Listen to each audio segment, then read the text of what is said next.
Jung et Freud, c'est une rupture qui a été fondatrice dans l'histoire de la psychologie. Je vous explique ça aujourd'hui. L'histoire entre ces deux théoriciens, elle est extrêmement intéressante. C'est une histoire de fascination mutuelle, de transfert, de filiation et puis de séparation extrêmement douloureuse pour l'un comme pour l'autre. Et c'est vraiment cette dimension relationnelle qui éclaire finalement leurs différents théoriques, leurs divergences. Lorsque Freud rencontre Jung en 1907, il ne rencontre pas seulement un jeune collègue assez prometteur, lui il rencontre un héritier. Ils vont parler pendant 13 heures d'affilée sans interruption le jour où ils se rencontrent. Freud dira plus tard que Jung est pour lui un fils spirituel. Et Jung, lui, il voit Freud comme une figure paternelle très puissante, très fascinante, mais également très, comment on peut dire ça, une figure très écrasante. Voilà. Dès le départ, on voit que leur relation, elle est asymétrique. Elle est très chargée affectivement et elle est presque passionnelle. C'est au-delà d'une simple amitié. Freud a vraiment besoin de Jung, parce qu'à cette époque-là, la psychanalyse est marginalisée. Comme je vous l'ai expliqué dans une précédente vidéo, Freud n'a pas créé en réalité le travail psychanalytique, mais c'est lui qui a organisé tout ça. Il a mis une étiquette, il a créé le terme de psychanalyse et il a créé le concept de la cure analytique dans le divan, etc., etc., avec le travail du transfert, avec le travail du complexe d'Édipe. Donc finalement, voilà, Freud il portait tout ça à bout de bras, mais la psychanalyse était assez marginale à l'époque. En plus, Freud est juif, il est assez isolé parce que le climat à l'époque est antisémite, et donc lui, il recherche une reconnaissance, non pas une reconnaissance de collègues, mais une reconnaissance scientifique internationale. Il a des ambitions. Jung, lui, il arrive, il est suisse, il est protestant, il n'est pas juif.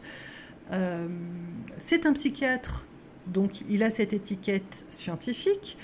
C'est un psychiatre reconnu. En plus, il a fait carrière à l'hôpital de, je ne sais plus comment ça s'appelle, un nom à coucher dehors, pardonnez-moi. Bref, il est quand même intégré et reconnu par le monde scientifique et académique.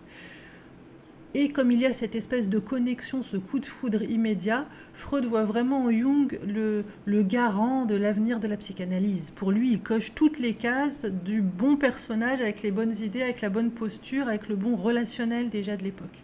Et du coup, qu'est-ce que fait Freud? Il nomme Jung président de l'association psychanalytique internationale qu'il crée pour l'occasion. Et il le nomme représentant officiel du mouvement en dehors de l'Autriche. Le but, c'est d'en faire l'héritier officiel qui portera la bonne parole partout dans le monde. Le problème, c'est que cette place d'héritier, elle est à double tranchant. On a énormément d'écrits, de correspondances entre Freud et Jung, et cette correspondance, elle nous montre quand même qu'il y a une très forte charge émotionnelle dans leur relation. Il y a énormément d'attentes implicites, il y a beaucoup de demandes de loyauté.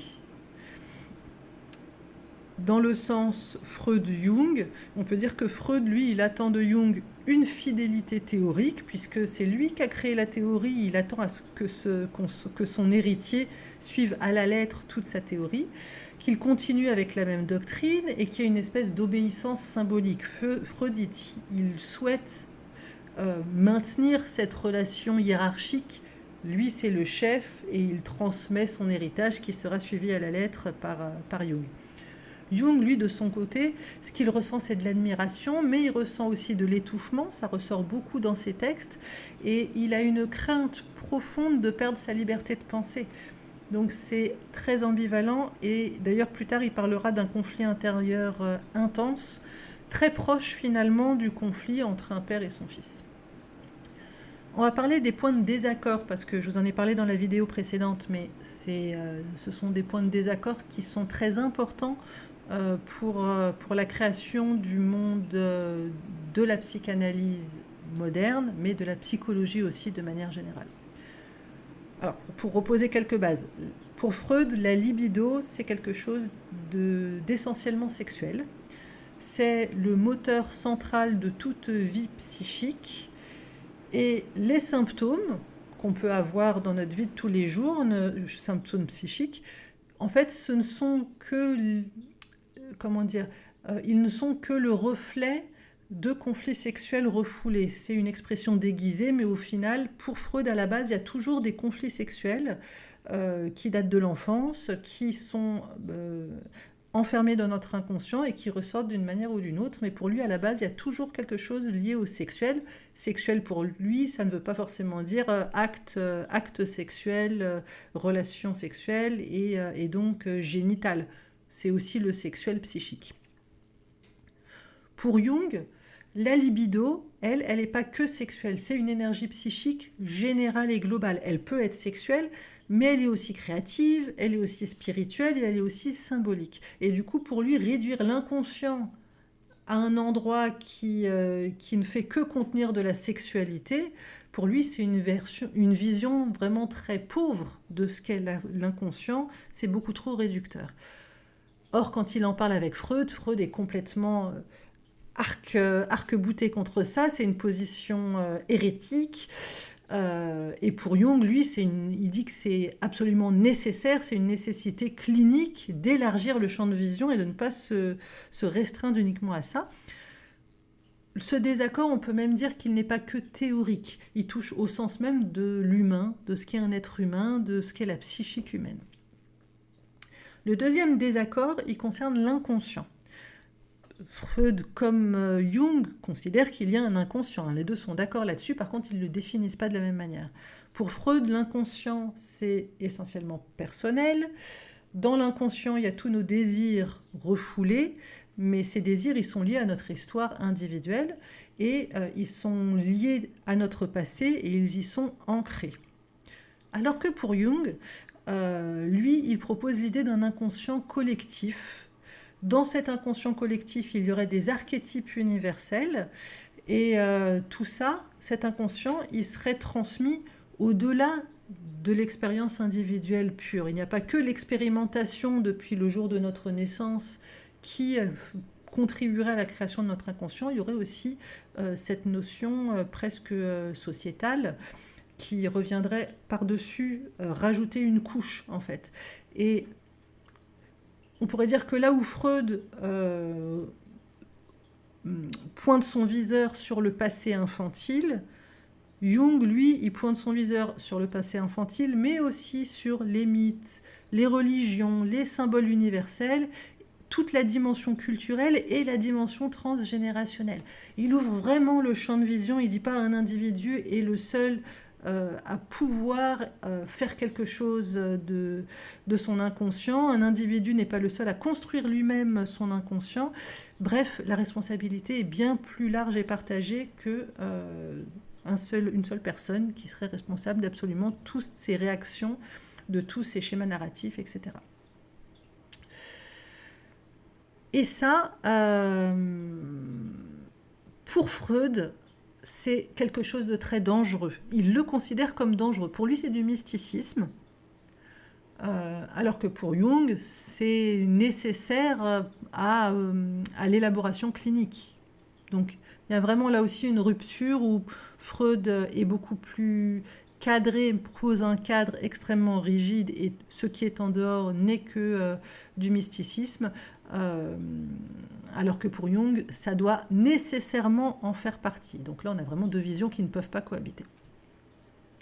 Enfin, un point de rupture vraiment majeur dans leurs deux théories, c'est la spiritualité. Parce que Jung, il s'intéresse profondément aux religions, il s'intéresse à l'alchimie, aux mythes et à tout ce qui est symbolique spirituel. Il essaye de voir tout ça d'un point de vue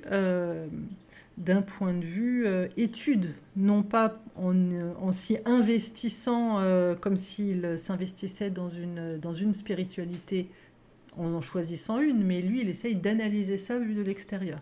Freud, lui, il pense que la religion, c'est une illusion collective, que ce n'est que une structure créée par la société pour se défendre contre l'angoisse individuelle, et que du coup, la religion, il appelle ça une névrose universelle. C'est assez rigolo. Pardon. En tout cas, Freud, il reproche à Jung de trahir le projet scientifique de la psychanalyse, parce que pour lui, la psychanalyse est nécessairement scientifique. Or, Jung, lui, il reproche à Freud de réduire l'humain à des pulsions et du coup de réduire le champ du scientifique à uniquement ce que Freud accepte et admet bien volontiers comme étant du scientifique de son point de vue. Là, vraiment, la rupture est consommée. Dès 1913, on voit que du jour au lendemain, presque, leur correspondance s'arrête. Du point de vue relationnel, on voit bien qu'il y a une rupture affective. C'est pas qu'une rupture sur la théorie. Freud se sent trahi et Jung, comme je vous l'ai dit dans la précédente vidéo, il traverse une crise psychique très profonde. Plus tard, il va décrire ça comme une confrontation directe avec son inconscient. Il va en faire quelque chose, il ne va pas que subir en attendant que ça passe. De cette crise va naître le livre rouge, de cette crise va naître du coup les fondements de la psychologie analytique et une nouvelle conception du psychisme. Finalement, cette rupture, c'est important de préciser que ce n'est pas une trahison opportuniste. On ne peut pas dire que Jung ait fait exploser sa relation avec Freud pour prendre sa place d'un point de vue symbolique. C'est plutôt une séparation qui a été structurante au sens psychanalytique. Donc du point de vue de l'extérieur, on pourrait dire que Jung a rejeté Freud. Pourtant ça c'est vraiment une idée reçue. Il conserve l'importance de l'inconscient, il conserve dans sa théorie toute la dynamique conflictuelle, le travail symbolique également. Il ne va pas rejeter Freud en s'essuyant les pieds dessus, en disant « tu m'as bien servi, maintenant je fais autre chose de plus grand et de plus fort ». Il va vraiment conserver ce qui lui semble avoir suffisamment de sens dans la pratique psychanalytique freudienne, mais il va ouvrir une clinique du sens, une psychologie du devenir finalement, comment on fait pour devenir, et une vision en somme moins déterministe de l'être humain. Parce que là où Freud ne voit la psychanalyse que sous l'angle de la résolution du conflit, Jung, lui, il pense vraiment à la stratégie d'individuation. Donc pour conclure, on peut dire que sans Freud, Jung n'aurait sans doute pas existé, il serait resté psychiatre dans son hôpital. Mais sans sa rupture avec Freud, Jung ne serait jamais devenu Jung. Donc leur séparation, ce n'est pas un échec, même si ça a été très douloureux pour les deux.